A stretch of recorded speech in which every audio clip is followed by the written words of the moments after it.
Bonjour et bienvenue à cette édition d'accompagnement matinal. Nous avons observé une petite période de trêve à cause d'un bref séjour que j'ai eu à l'étranger, en France et en Belgique, et je bénis le Seigneur pour l'accueil que j'y ai reçu. Un peu de repos fait du bien pour l'âme, pour le corps. Aujourd'hui, nous allons nous entretenir sur le thème Le Seigneur est à l'œuvre. Et les passages sont tirés du livre de Jérémie au chapitre 18, versets 4 à 6, il est écrit. Le vase qu'il faisait ne réussit pas. Comme il arrive à l'argile dans la main d'un potier, il en refit un autre vase, tel qu'il trouva bon de le faire. Et la parole de l'Éternel me fut adressée en ces mots. Ne puis-je pas agir envers vous comme ce potier, maison d'Israël, dit l'Éternel. Voici comme l'argile dans la main d'un potier, ainsi vous êtes dans ma main, maison d'Israël. Nous sommes là en train de voir l'entretien entre Jérémie et le Seigneur. Jérémie fait partie des prophètes majeurs de l'Ancien Testament et qui avait eu à porter des messages durs aux leaders de son temps. Le Seigneur voulait se révéler à lui et l'a amené dans la maison du potier et lui a montré en premier le premier vase qu'il a fait qui n'a pas réussi. Dis avec moi, Dieu est à l'œuvre. Quel que soit ce qui se passe dans ta vie, quel que soit ce qui t'arrive, sache que Dieu est à l'œuvre. Une chose est d'avoir de l'argile, une autre chose, c'est le potier. L'argile ne saurait seule se modeler. L'argile ne saurait seule avoir les formes qu'il faut. Il faut beaucoup de précision dans le travail. Et le potier se sert d'une table circulaire qui fait tourner de l'argile et qui facilite le travail de modelage. Cette argile qui tourne autour du pot, c'est le changement des saisons. Ces mouvements circulaires, c'est des changements des saisons qui arrivent dans ta vie et qui t'amènent à connaître des hauts et des bas. Mais regarde un peu la parole. Il a dit, le premier vase n'a pas réussi.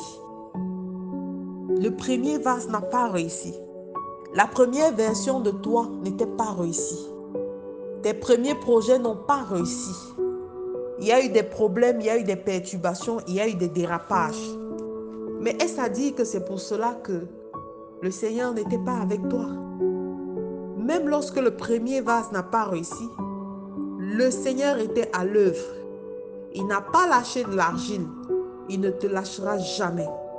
Il continue à tenir cette argile dans sa main et il continue à soutenir cette argile. Le Seigneur est prêt et il est sur le point de restaurer quelque chose dans ta vie. Ce n'est pas parce que tu es tombé, ce n'est pas parce que tu as chuté, ce n'est pas parce que ton mariage s'est retrouvé dégradé que tu dois te dire que c'est fini. Le Seigneur rebâtira ce qui est détruit. Le Seigneur va restaurer tes activités. Le Seigneur va restaurer ta joie. Le Seigneur va restaurer ton mariage, tes affaires, ton ministère et te donner la capacité d'avoir un nouveau départ. Il est dit au verset 4, à l'avant-dernière phrase, il en fit un autre vase, tel qu'il trouva bon de le faire. Alors malgré la destruction, malgré l'échec qu'il a eu, le Seigneur a refait un nouveau vase. Le Seigneur a restauré le premier, l'argile qu'il avait en premier dans ses mains. Bien-aimé, ne limite pas l'étendue de la grâce de Dieu dans ta vie. Ce qu'il a commencé, il va le finir. Même si ça a commencé tordu, penché, le Seigneur sait de quelle manière il va arranger la situation. Le meilleur reste à venir. Le Seigneur fera une meilleure version de toi. Il fera de ta vie quelque chose d'excellent. Bien plus excellent que tout ce qui a existé par le passé. Mais tu dois y croire. Dans chaque motte d'argile, dans chaque pâte d'argile, il y a des petits cailloux. Ces cailloux représentent des déformations de caractère que chacun de nous peut avoir. Quel que soit ton caractère, Dieu ne viendra jamais auprès de toi avec une attitude de condamnation. À toi de te dire, je dois me laisser modeler afin de me laisser mouler à la dimension de ce que Dieu veut faire de moi. Parce qu'il va faire tel qu'il a conçu le deuxième vase, tel qu'il trouva bon de le faire. Alors, arrête de culpabiliser parce que Dieu même ne te condamne pas. Reviens vers le trône de grâce et prosterne-toi devant ton Dieu.